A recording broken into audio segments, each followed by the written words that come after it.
beaucoup, Excellence, Monsieur le Président de la République.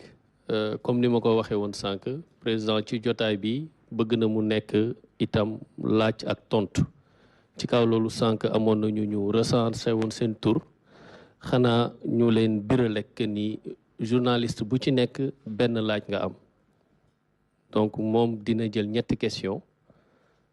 ki ci njëkk di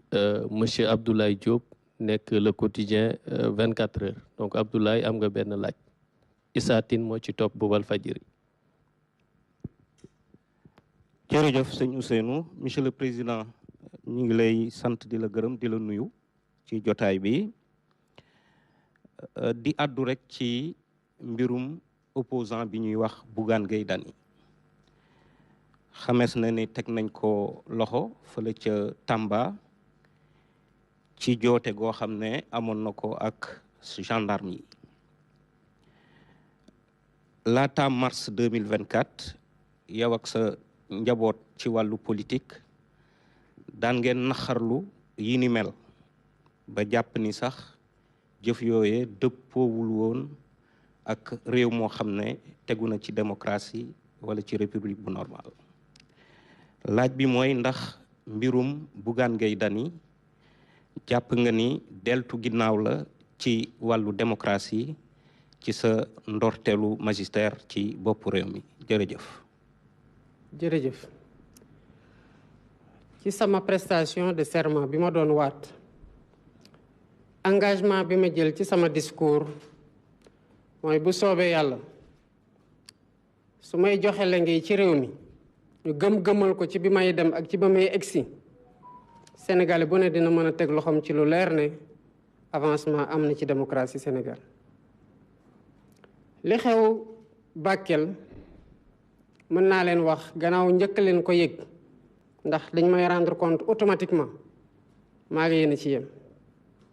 dafa am loo xamante ne nekkul ci sama loxo mooy sama kaaraange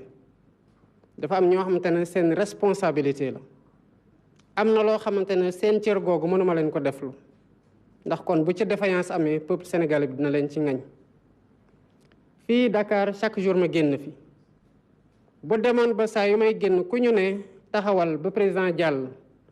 nga ne président day doxi soxlaam damay doxi sama soxla kon man mii askan wi yónni di ma xaar te yàkkamti ma dinaa tardé te sama responsabilité moo ëpp ci réew mi kon taxawal xaar président génn ci foo xamante ne am na déjà jafe-jafe déplacement ndax inondation la nga bëgg dem seeti jay sinistré yoo xamante ne maa ngi doon dem ci boor boobu kuñ ko wax wala dëgg yàlla war nga mën a xaarandi tuuti te maye loolu ba ñu dem lenn rek a ma metti mooy dem naa gis naa conditions yi nga xamante ne ci la ñi nekk ci région Kédougou ak Tambacounda di liggéey muy force de l'ordre muy armée bi muy askan wi jafe-jafe yu mu nekk waaye muy tamit administration territoriale bu mu tax acteurs politiques yi may doon woo nañu fàttaliku ne que dañu am responsabilité boo xamante ne exemplarité la war a nekk ci respecte charte yoo xamante ne buñ ci tonkulee jéeye mën na am musiba mën na am ku ne xam na fa président dem dëkk ji dina am ay mbedd yu ñu baare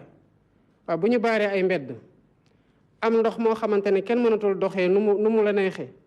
président nekk fa ay convois yu gudd na ma ko yàlla baal ndax autorité régionale yëpp dañuy génn muy préfet muy sous-préfet topp sama gannaaw ak ñeneen ñi ngay ñëw bëgg a dugg ak convoi bu gudd bu ñu la ne xaaral ba président génn li nga war a nangu la maintenant yoon a ngi def liggéeyam man ku ma andil kaamil ci saa su ne naa la mën a waatal ne que man du ma gàllankoor yoon ndax loolu laa waat ci kanamu Sénégal yi saa ñu ma interpellé jox ma information que dara xew na ci wàllu yoon benn attitude laay am def leen seen liggéey donc ci loolu laa ci mën a yem en attendant présomption d'innocence la am yoon dina def liggéeyam yaakaar naa ne bu dee moom liñ koy jiiñ amul yoon dina ko bàyyi nu mu ko bàyyee woon bu mu ko woowee te bàyyi ko bu defee nag yoon mooy wax ne def na mooy xool tamit lan lay teg ci kawam waaye man ci sama bopp li ma koy ñaanal mooy ay jafe-jafem gaaw a jeex ba mu delluwaat ci njabootam. Merci beaucoup, Monsieur le Président. kon ñu jox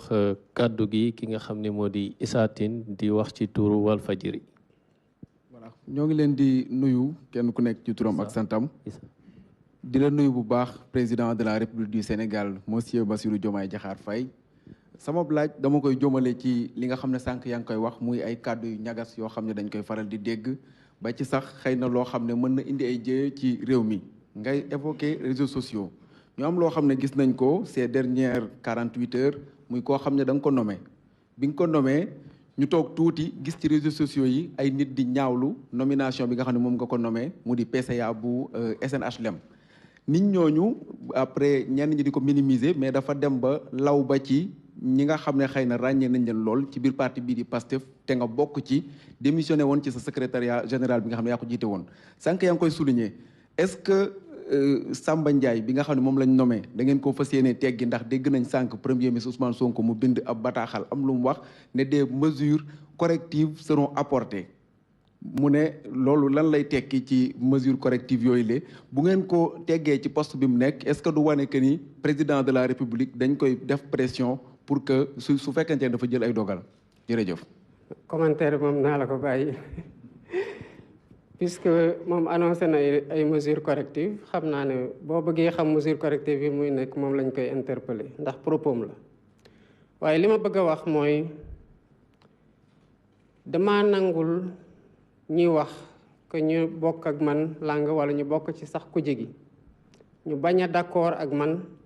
ci li nga xamante ne moom laay teg comme ay acte bés bu ne te ñu am droit tamit wax ko que mu nekk opposition que mu nekk samay propre partisan dañu am droit am désaccord ak li nga xamante ne maa koy poser comme acte parce que dañ maa dénk lu ñëpp bokk ñëpp a teg ci seen bët war ko watu am ci seen kàddu en tant que citoyen loolu mooy démocratie ma nangul ko ñëpp nag li ma bëgg a wax rek ci coow li puisque coow am na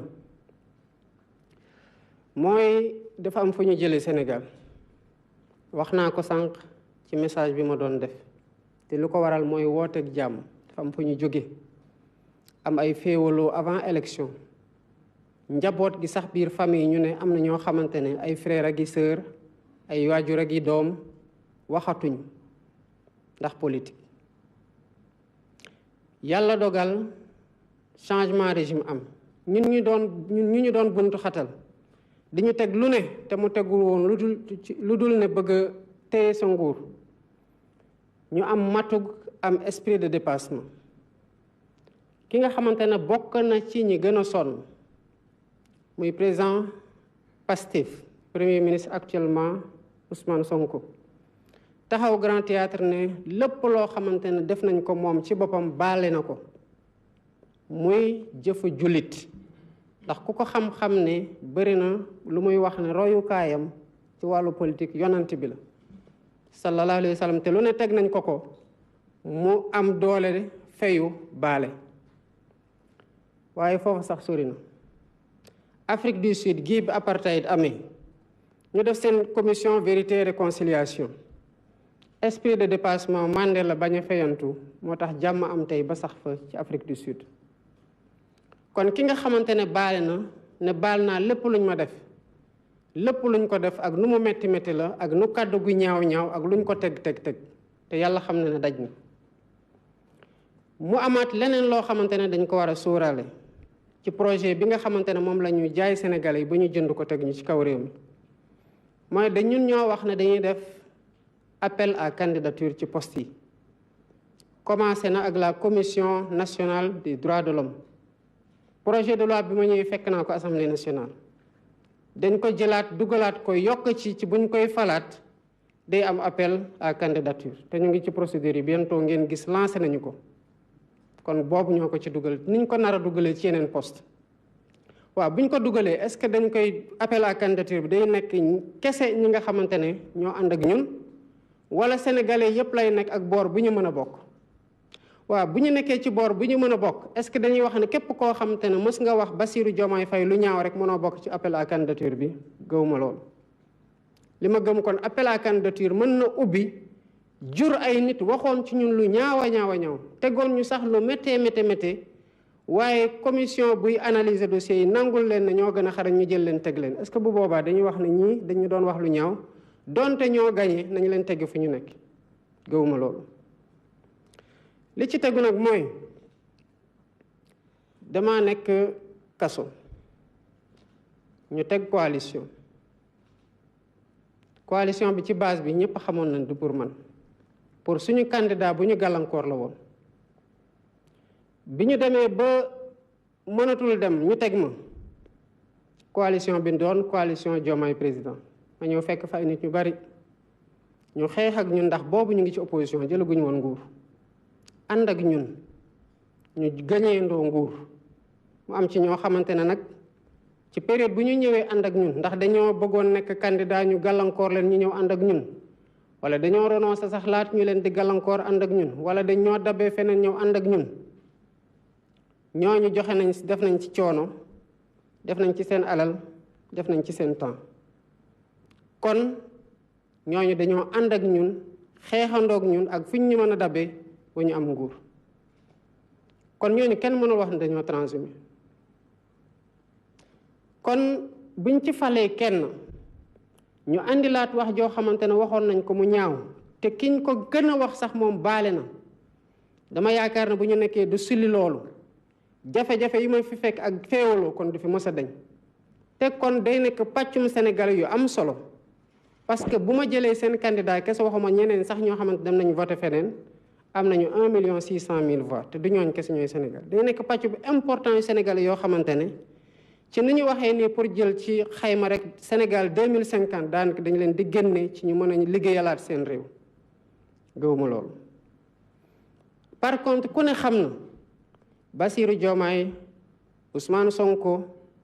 keneen ak keneen ci biir Pastef ci opposition bi ku politikul amul kenn koo xamante ne di nga def lu waroogu yoon yaakaar ne jege pouvoir bu ñu nekk actuellement mën na doon protection pour yow parce que gëmuñu loolu kon ku ñëw bu dee dafa am loo xamante ne def nga ko li ñu lay defee bu jotee ñu toppee la ko dinañ la topp ci ñuy ànd ak ñun ci coalition ak ci ñoo xamante ne sax ci bu ñuy sos parti bi ñu ngi ca woon ba ci man mii nga xamante ne maay président de la république kon que ñu teg ay acte mu nekk nomination mu nekk ay décret mu nekk ay leneen ak leneen ay nit bañ ci kontaan loolu lu ma comprendre la lu ma nangu la ndax loolu mooy démocratie. Merci beaucoup, Excellence. Ñu jox troisième et dernière personne, Madame Fana Cissé bu Presse Afrique. Bonjour à toutes et à tous. Monsieur le Président, moi j'ai juste deux petites questions. Pour la première, on sait que vous avez les prérogatives de nommer aux emplois civils et militaires. Aujourd'hui, avec la nomination de Sam Ndiaye, aujourd'hui, avec la... Je rappelle, s'il vous plaît, Madame Fana, que pour le principe, un journaliste, une seule question, s'il vous plaît. D'accord. Donc, je vais aller pour la deuxième question. On a connu avec le régime passé des ministres et des DG qui désertent leur bureau pour battre campagne. Avec la rupture tamponnée à Pastef, comment comptez-vous gérer l'agenda gouvernemental? On sait que Fadilou Keïta, DG, CDC, est nommé directeur campagne au niveau de Pastef, tout comme le ministre de l'Assainissement, Cheikh Tidiane Dièye, qui va gérer la communication. D'abord, le poste de directeur de campagne, boo ko xamee ci nu muy demee coalition, c'est quelqu'un déjà qui ne bouge pas. Donc pour ñu bañ rek stigmatiser jël nit boy ko aux hégémonies parce que cité nañ turam ci loo xamante ne lu ñu ŋàññi la te nekk di ci tontu ci diggante laaj ak tontu bu dox sama diggante. Li ci tegu nag mooy gouvernement bi fu mu nekk nii def nañu 7 mois am na ci ñuy sonn nag parce que fu ñu jóge moo tax. te pourtant dañ leen wax ne bu leen dem noppalu ji kon li ñuy xaar ci ñoom man la seule chose qui m'intéresse mooy est-ce que tout célérité bi ñu ci war a def yëpp mu ngi ci. am na ñoo xamante ne seen responsabilité mooy ñu délivrer à temps tout dépend de comment ils s'organisent. Est-ce que dañoo def ay heures supplémentaires est-ce que dañoo dem fanaan ay guddi pour mën a am yoo xamante ne avancé nañ ci seen liggéey. C'est des choses qui arrivent man mii di wax ak yow il arrive que ma ñëw sax dimanche liggéey lu bëri pour lundi ma mën a dégager plage yoo xamante ne dama ciy recevoir ay nit kon organisation travail bi man duma ci impliqué wu à mon niveau li may xool mooy kan moo war a joxe dossier ci ban aw est-ce que dossier boobu wàcc na te xam naa ne premier ministre mi nga xamante ne moom lañ def tête de liste nekk premier ministre nekk campagne électorale terewul mu liggéey seete ko ci man du damay voyage moo may tere signé ay décret du moo may tere coordonné du moo may tere def ay actes yi nga xamante ne war naa ko poser parce que nu ñu organiser liggéey bi nit mën na liggéey à distance mën na coordonner à distance mën na dem ñëwaat mën na guddee mën na teel a xëy mën na naaja dem c'est une question nag de 3 semaines démocratie nag dafa am prix fu ñu nekk nii ak ni élection ni dund gi tar biir Sénégal dañuy obligé jël xaalis dugal ko ci élection parce que vitalité démocratique bi la ñuy ut ak célérité ci ñu bëgg a def démocratie boobu nag mooy tax ci ñu appal ko ci ñetti semaine nit tamit mën a dem battre campagne parce que am na droit à un congé électoral et c'est prévu par la loi man bi may nekk fonctionnaire j'étais chef de bureau ñu investir ma 2017 ma jël congé électoral dem battre ci campagne te congé électoral boobu c'était consécutivement à un congé administratif normal kon nii nit ñi di organiser wu man je suis convaincu de l'engagement de tous les membres du gouvernement et de l'administration et du sens des responsabilités ci li nga xamante ne warloo nañu ko ak askan wi ci li ñu digganteeg ñoom ak ci li leen charte réew mi teg kon sous ce rapport-là je leur fais pleinement confiance et entièrement confiance. Merci beaucoup. Merci, Excellence. Je pense que nous allons clore cette session et permettre au président de la République de se retirer. Merci beaucoup. Merci beaucoup. Bonne soirée.